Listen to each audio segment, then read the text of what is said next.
Yo, yo, yo, what is going on, CoD Familia? It is your boy BN, aka Mr. Kingdom Builder, and today we are showing you some more PvP action here from SS1. This is still on that kind of eastern northeast level 1 pass from Forgotten Lands to Zolan.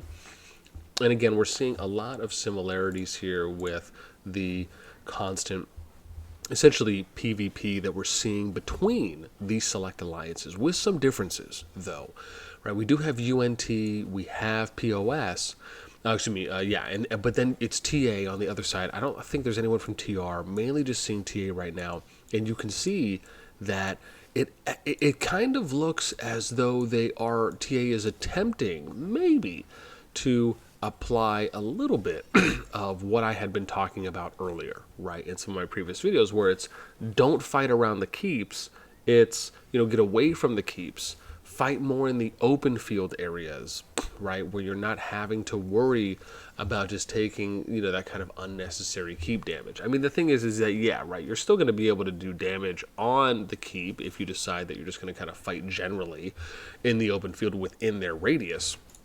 If I click on the keep, you can see here, right, that is what their radius is. And the important bit here, and you saw TA do a little bit of that, right? They were right here fighting a little bit.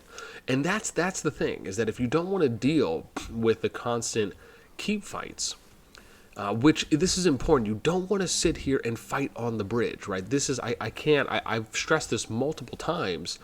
And I know there's TA players that watch these videos, and I just want to be specific here, is that, I'm not saying how dare you at all, right? But it's just understanding that you don't want to fight on a very thin choke point, right? That's essentially what you're doing, because you have to stack multiple players on top of each other. If you were to sit here and fire on the keep from long range, that just makes you easy pickings when it comes to any of the legions that are going to be firing against you to do AoE, right? Especially for those that are running Lilia, Waldirs.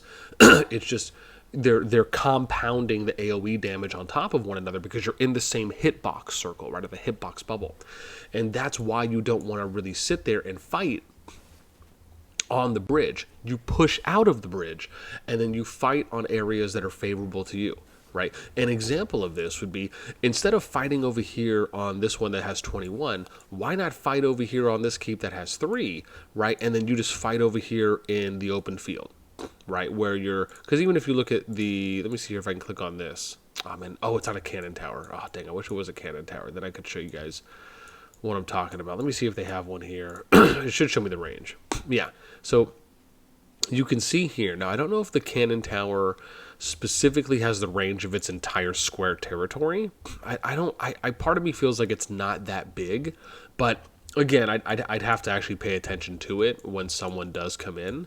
But this is just something to point out, right, is that if you're going to do a big gathering like that, you don't just sit there on the bridge, right? In TAs, in I guess GRZs here now, right, I want to point this out. I think that if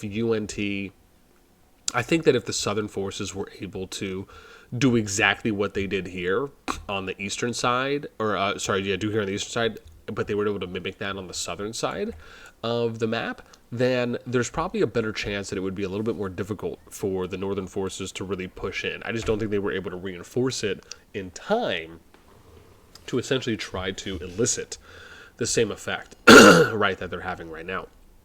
Excuse me. And as always, right, if you guys enjoyed the content, make sure you sub, like, ring the notification bell, and if you want to join and be a part of our conversation, hit up the Discord. You can find a link to that in the pinned comment description right down below. And remember, new videos are coming out every day at 14 UTC, which is the in-game time you can see right up here on the top right, outside of that 9 a.m. Eastern. All right. Yo, is that our boy Ghost? I think we just saw. I can't tell. Where is he? I thought I just saw someone. Oh, yeah, there he is. He's got 1 legion there. But yeah, so this kind of goes back to my same point, is that, right, you're taking so much damage here because you have multiple units on top of each other. You either, right, in TATR situation, you do have a few options on how to play this out. However, in a couple examples, you either fight them a little bit spread out here on the marsh, so that way, even though you can't spread out that much, you're at least spreading out a little bit to mitigate some of that AoE, and then you're going to go and fight. right? Or you're going to fight from there in kind of a defensive position, right? And then once you feel like maybe you're creating a little bit more of a numbers advantage, right? Because this is the thing, if you're fighting here spread out, then they have to come and attack you on the bridge, which means they're now funneling into that choke point for you. However, this to me is just, I mean, look at this. You got what, 6 Waldiers, and you have like what, 8 units that are essentially just all right here. Look at all that constant damage. Like every single time you see that a negative red or something to that effect, right? And they're getting hit there with gas, time bombs. It's just they're taking so much unnecessary AoE damage for no reason, and this is what I'm talking about, right? Where and I've heard this confirmed from some players within some of these alliances is that, you know, they're not really in voice. Like I've had some people from TA that have told me that, and this is, I don't think this is like a slight or anything to that nature. It's just not everyone, I think, when it comes to the, you know, like we've talked about, right? When it comes to the kind of strategy and the tactics, right? How serious some alliances may take it or not. But also, let me point this out. Right? Do they even want to? Like, you know, it's not to say that they don't care or they care enough, but it's, you know, you know, is that something that they feel their alliance is able to do? Maybe in TA's case, they just don't have enough English players to, you know, make it viable to get into a voice call. Same thing with other alliances as well. And let me point out, that's still, you know, as an asterisk here, that could have changed from when I last heard that. And it was kind of more in passing. So, you know, most of the time I usually take those things with a grain of salt.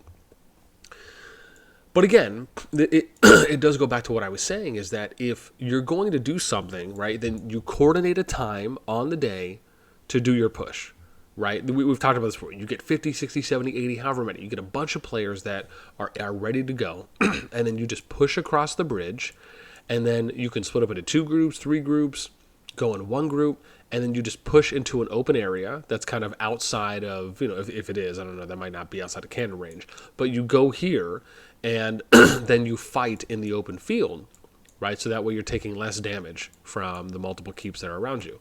So, right, in that case, or you go south like you did before, right? So you saw a few of them go here. In that case, go here. I don't see any keeps around here. I don't even see a cannon tower, right? These are things that you would scout out beforehand, right? If you're going to, as I would call it, kind of be an on-field general and be more of a statistician, tactician, I think is the word, then, you know, you're scouting ahead of time to look for opportunities on where you can go so you can avoid some of these bigger areas. Like you got the UNT keep right here, so why don't you fight here? Right? Again, I don't see any keeps unless I'm blind, right? You can work your way over here. Look, you even have a nice little open field you can fight off right here. I don't see any keeps. And then what you do is you force players to kind of come to you, right? You fight more on even if it may not be in somewhat of an advantageous position, you at least fight in a position that is not as advantageous for your opponents. And that's really the kicker here, right? The other side is, you know, you run like a flying brigade, right, of a bunch of people that could just be running, you know, Craigs as an example.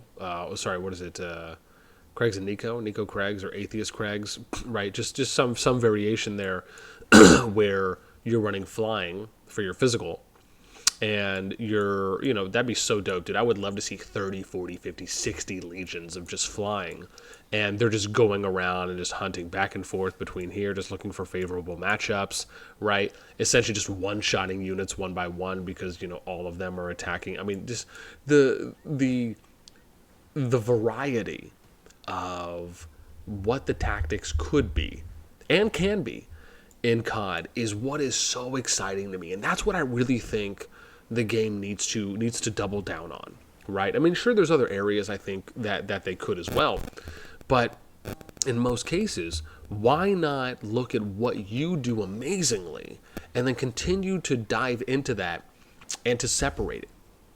Right? An example of what I had mentioned before, right? I think something that they could really dive into more, which is, you know, if you're fighting on elevation, give the units that are on elevation a 10% range increase. Something like that, right? Where it's not super OP, but it's enough to where if you're on a range or an elevated plane, then you're able to get the first shot off, right?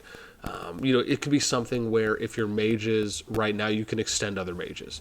If you're archers, you can extend other archers, right? Maybe it's something where the archer range equals out the mage range, or the archer range barely goes over the mage range, right? And then the mage range goes decently over the other mage range, right? Like something to that effect where you're increasing the current range of the unit if you're elevated, right?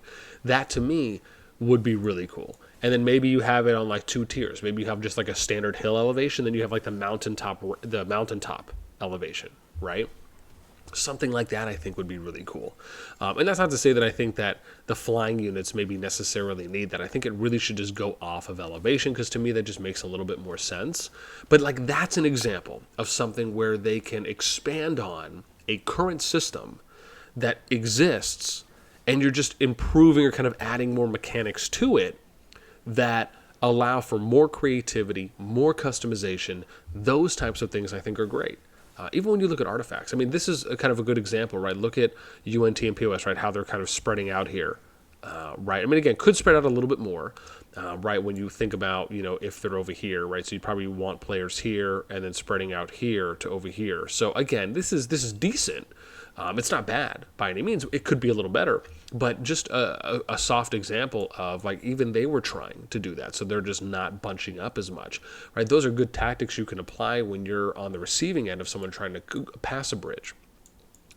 But yeah, like I said, I just would love to see just some more improved tactics and, strategic attempts here from TA and, GRZ and whomever else is going to be included in, trying these. Now, like I said, I really haven't seen them, and I want to point this out.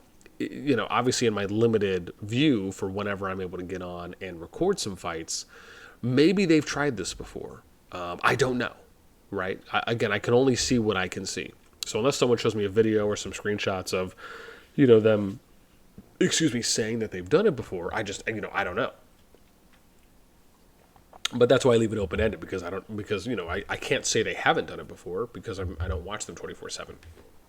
So that would just be irresponsible for me to say. However, what I will say is that when I am watching them and they have opportunities to do it, I've yet to see them do it, right? There's been small moments, I'll say that, right, where it's a small group of players that have attempted or tried it, but nothing as far as a big force that piles up together, stages themselves, and then goes ahead and kind of pushes out to really see what they can make of it.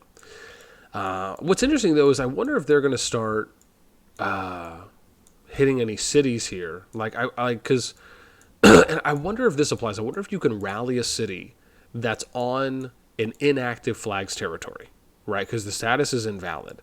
So I'm really curious if you can hit. I would assume so, right? If the flag is inactive, I would assume you can rally these people.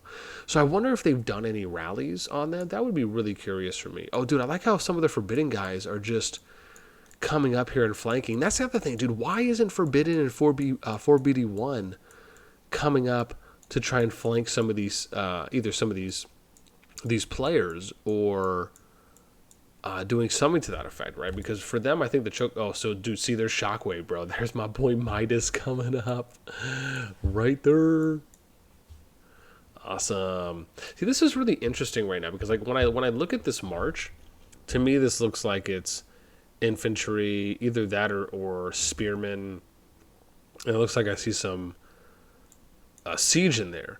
But it's weird, and maybe that's just how the picture looks, because every single time I've actually tried to do mixed, you can. It's just it has to be the same unit type, but it can be different tiers of that unit type. But maybe this is just how it looks, right? It's kind of a visual effect. Interesting, dude. So there's more people. Nightmares going up. Wow. So while they build, they are actually sending some units here, right? And let me point out, they're not that far away. Right? Just kind of give you a quick lay of the land of the map for how it looks now. You can see here that 4BDN is pushed out. 4BD1 is building. And then you have NT45, right? That actually someone built kind of the area I was saying, which I think is good. And then you have 4BDN who's pushing up here through, I think these are the old GOK flags. So it looks like they're probably going to push here. NT45 will try and push. And then you got for BD1, who's kind of taking the long route. It looks like they're going to go this way and maybe somewhere up on this bridge, or, you know, if there happens to be another bridge. I don't know if there is. Yeah, so there might only be one. So they might, 4BD1 might literally have to take the long way and then kind of come through the back. Which means that right now 4BDN is the closest. I don't know how NT45 is doing right now on their fort. Let's take a look. Okay, so they're a little more than halfway right now. So they got an hour, 2 minutes left. They got a bunch of players that are just hanging out right now. But again, right, you know, even if you just look at 4BDN, they could effortlessly send players, right, to go and fight. And it looks like they're sending a few players while they build. Let's see how much longer they got in this tower. So, destroying the tower. They got, what did they say, 43 minutes left? So they got 43 minutes left. And it looks like they're sending some players here. Yeah, so it looks like some. Okay. We got back. Okay, yeah, let's go back. Let's go back and see how the fight's going. All right. And you can see a little bit smoother. I actually remember to turn off my other instance this time, so that way we could get a little bit of a recording down, which is nice. All right. Let's take a look here. Yeah, so again, just a lot of the back row, but we can at least see a lot of the runs. I mean, again, I'm seeing a lot of Walder Lilia. I think I just saw Nico there that was being ran. TAGRZ. I wonder if we got anyone else. I don't know if there's anyone else that's coming with marches. Ghost is just chilling. He's like, hey, man, I'm just here for the ride. I like how you can see who's in the march, though. Like, you see this Nika Garwood here. That, to me, is really cool that it's clearly definable on the heroes. Like, you can see this Walder Lilia, right? God, man, dude, Garwood's animation just looks, oh no, dang it, I wanted to look at that. Oh, here we go. Let's see. Also, see, this is pretty cool. If I zoom in all the way on Ghost Legion, okay, that's as far as I can go.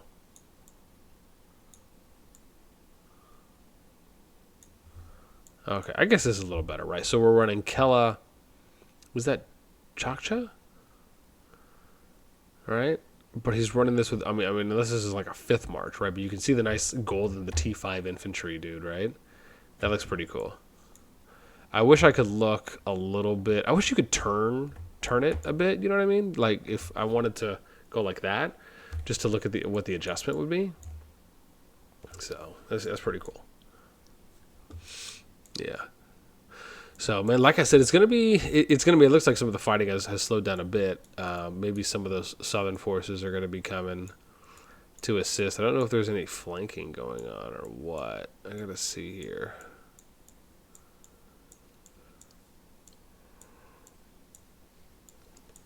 Oh, dude, here we go, man. Some fighting that's happening from the south, man. It's 4BDN. Now, again, I don't know if they've joined the fight before, but at least from what I'm seeing, right, nice to finally get a little action going in there. And it looks like this is a Guanwin Nico Guanwin. Okay, so they're running double marksman. It looks like, oh, wow, so they're running Nico secondary, Guanwin primary there. And then here we got, is that Nika Eliana, which is good. I mean, Eliana is just a great flex pick as well. Very similar to Hosk if you're running Hosk secondary for that increased normal attack damage at 15%. And then we got Guanwin, or sorry, no, this is Emrys.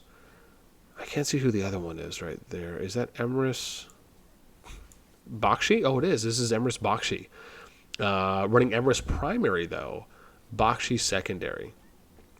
And that's something I have to take a look at, because when it comes to like who's going to run primary and secondary, usually it just depends on talents, right? It's like who can you get better talent usage out of when it comes to who's going to be your primary. And then your secondary is just going to be your active and then the additional skills that they have. This is pretty cool, though, dude. I like how it looks like they're running the same here. They are. So they're both running Emrys Bakshi for their Cav, which, yeah, I think that's essentially just kind of elite Cav right now at this time. And then this looks like Emrys Waldir, maybe? Can't really tell too much. And then we got Eliana Nika. Man, I need to start paying attention to these. It's actually pretty cool that I can see that. And then here, what are we doing? We're running Craig, Atheist Craig. Yeah. I wonder if who's ever on the left side, I wonder, right, if who's ever on the left or the right side of the march is then defined by who's the primary.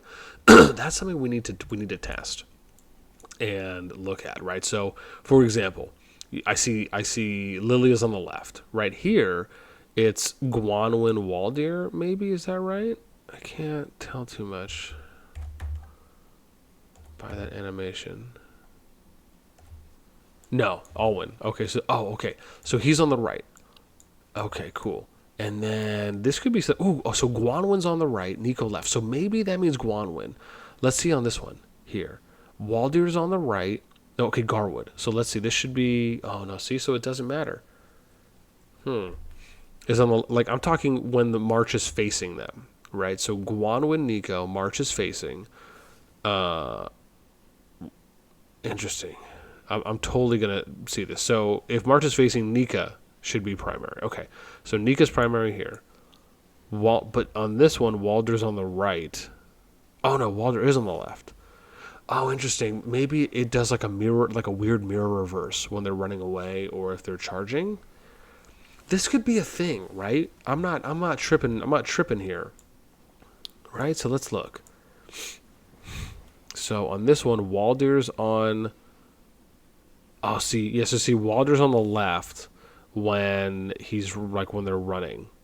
Oh, but see, when he goes back, then he's on the right side. So, like, you know, like when the march is facing them, Walder was on the right, Alwyn was on the left. But then when they were coming back, it was reverse order. So, yeah, that's interesting. Because, see, they don't switch. It doesn't look like they switch. Really interesting. So in this case, in Brave's case, this is Alwyn. So Alwyn should be primary. Ooh, wow. Yeah. So see, when Alwyn's on the left, he was primary. Like, I guess when he was facing the units. But when he's running away, then he's on the right side. And then Garwood's on the left. At least it looks like it. Yeah. And then on this one, Lilia's the primary. But see, Lilia's on the left side. Right? So if the march is facing them, right, Lilia's on the left side, and you can see here Walder's on the right. That has the time bomb, but Lilia's the primary. Same thing here, right? Lilia, I think, is primary. This is really weird, right? So she's on the right side now, though. And then see Walder. Oh, yeah. Never mind. I'm gonna be honest. I really felt like I had something going there, but maybe my logic is a little flawed there based on what we're seeing. Right? I wish that was so cool. I would have loved just to find that out and be like, oh man, that's really cool. But I still like the fact that if you're paying really close attention, you can at least see who they're running without having to wait for them to pop up. I'm actually shocked I never really noticed that too much in detail before. But the graphics even look decently good. Like, even just here, if I zoom in a bit, right? I love how when Guanwin does her skill, she'll grow big. And then Nico, right, with his, and he grows big. I mean, that is so cool, man. And the details are actually pretty good. I mean, if you're thinking about with so many, legions on the field. It's actually pretty cool. You got Nico. Yo, with the fro, man. You can always tell he's got the fro. Hey, the fro. Yo, and they're just bobbing. They're bobbing. Look at that. Hey. Oh, man, that's so cool. Yeah. So let's see here. When do level 2 passes open? Let's take a look real quick. So we got... Oh, we're getting close right now. Look at this. So 12 hours. So we got a little more than 2 days. Right, a little less than 2.5 days, I should say. And then that's... So you got a day and 22 hours until this finishes, which is for Hydrolairs. 12 hours after pass 2, right? So we're looking at, what, 2 days, 10 hours. Something about that. Which, again, is going to be... Yeah, it's going to put us right on the 29th. So it'll put us on the 29th, somewhere around 3:34 UTC is when level 2 passes will open. So again, that will be exciting. Let's take a quick look and to see how the lay of the land is for level 2 pass lineups, if anything's changed. Doesn't look like it. Let's see, NT45 still has these two. No one, maybe PHL? And this one could be TR, maybe going for that. But not, I mean, again, still plenty of time, but...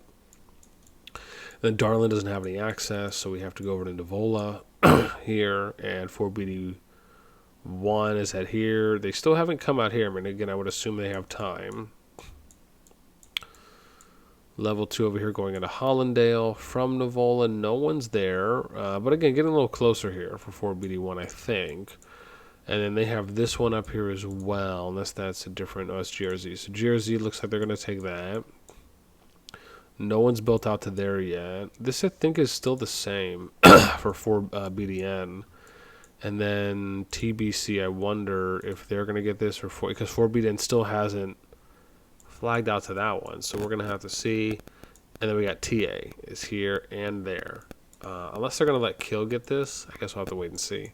So it looks like still about the same. Maybe just a few more flag movements in a few areas, but for all intents and purposes, that's really where we're at. Again, no one. I don't think anyone's attempted Magma yet. I don't know if anyone has attempted Hydra at the moment. I think TA. I thought TA was close to going to attempt. I don't know if they're going to do it here.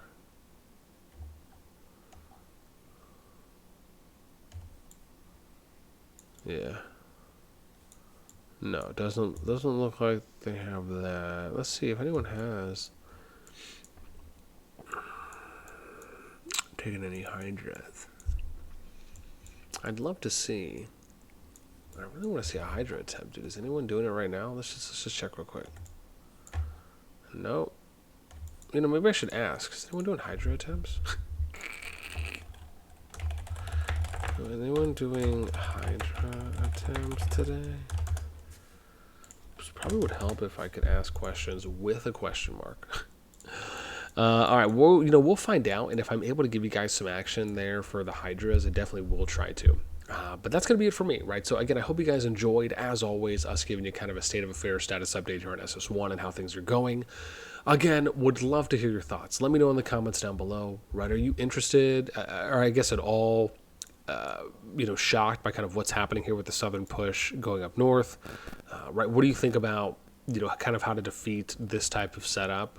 Because again, the argument can effortlessly be made, right, that UNT, POS, GOK, we're just doing, and arguably are still doing, a fantastic job at holding this eastern pass. Again, I mean, I give this another day, right? Maybe a day and a half, as long as they keep steadily pushing to, before this is, right, I'd say at most, to where, this will eventually get broken and they'll get the pass. But the fact that they've been holding off this well with barricades, keeps, constant pressure, I mean, my hat is off to the Southern forces for what they've been able to do. I know I've said this before as well in one of my previous videos, but it has been a blast to watch, just the fight from both sides and us still getting quite a bit of PvP. And I think that's one of the great things that we've been able to see and experience from the first merged kingdom from Ks 1 through 4. It's really shown us that, you could still make the argument the merge has been pretty successful, right? With constant PvP that's been happening, a boost in overall activity for all the kingdoms, and still showing you those glimmers of hope that you can see a kingdom still stay very much intact, right? Like we've seen with Kingdom 4 and their original alliances, they're staying on board and not necessarily jumping ship. So I really think when you look at SS1 really as a whole, you're kind of getting the best of both worlds. Like you're getting a little bit of everything. And to me, I think that gives a lot of hope for the type of merge system that we're seeing COD implement the way they are. So yeah, with that in mind, let me know what you guys think in the comments down below. That is it for me. As always, until next time, I will catch you later.